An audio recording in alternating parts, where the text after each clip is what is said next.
Hello, how are you? This is week 4 of our Art Appreciation Summer 2019 online course. And just before I get into this week's discussion, a couple of announcements. This week you'll see that the midterm quiz is available. The midterm quiz is multiple choice and true-false. It's 15 questions long. It is open book and it is untimed. Okay? You can take it at any point in the semester up to the last day of class. Okay? So open book, untimed, 15 questions, multiple choice true false. You can take it at any point in the semester up to the last day of class, but there's only one attempt allowed. Okay? In the years prior, I've noticed that students tend to spend an average of 30 minutes on the quiz. It takes about 30 minutes. So I recommend not starting it unless you have at least 30 minutes to dedicate to it. Some students take longer, but 30 minutes seems to be kind of an average. So there's that. The other thing is that you'll see that our second critique paper is due this Saturday at 5 p.m. For the week, and the format is going to be the same as the first. Again, refer to the resources available on the course canvas, just to kind of understand what the guidelines are and what it is that I'm looking for in terms of these papers. So, discussion for the week. This week, we actually looked at architecture and a lot of media that are traditionally considered to be craft media.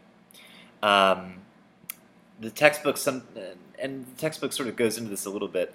A distinction can be made, often unfairly, between art media that are considered high art or fine art and art media that are considered craft or somehow less than. And so these kind of craft media might be jewelry, ceramic, metals, etc. But this sort of high art, low art distinction, it's less interesting to me. What's more interesting is that studying traditional craft media causes us to look at the world around us and the objects in our immediate lives, including our actual homes, as works of art in and of themselves. We may not be used to thinking of our apartment, or a piece of jewelry, or a blanket that we own as a work of art, but in fact it is. Because all of these objects are made with creative decisions in mind. They are designed by human beings. Okay? So for this week, I want you to describe and show an object on screen so that we can see it, that after reading this week's readings, you look at that object in a different way. Right? Now you see it as a work of art. Maybe it could be something very familiar to you, something you never really noticed.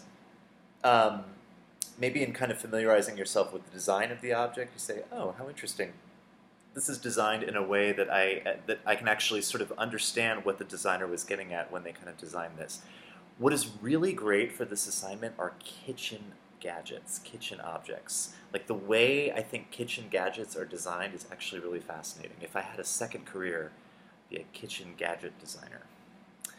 But I would like you to take this object, this kitchen gadget, piece of jewelry, just familiar object in your home that now you sort of look at and see it as a work of art, show it to us on screen, and put yourself in the mindset of the artist or designer. Why did they make the creative decisions that they did? Why was it designed the way that it was? Why were the colors used? Why were the patterns used? Why are the forms sort of coming together in the way that they are? If the object is intended to do something, if it has a function, how has the designer addressed the form and the function of the object? Okay? These are all questions that are really critical to understanding the creative decisions that go into making anything. And so I want you to mentally inhabit that role. You don't have to speak about it as if you designed it, but I would like you to try and put yourself in those shoes. As always, be sure and use course terminology and just ideas from the text so that I know you are fully engaging with the text. But this is a week when you are kind of looking at the objects around you and asking yourself, which one of these are art and why? And showing that object to us on screen and demonstrating that you can kind of put yourself in that role. I think that's going to be it.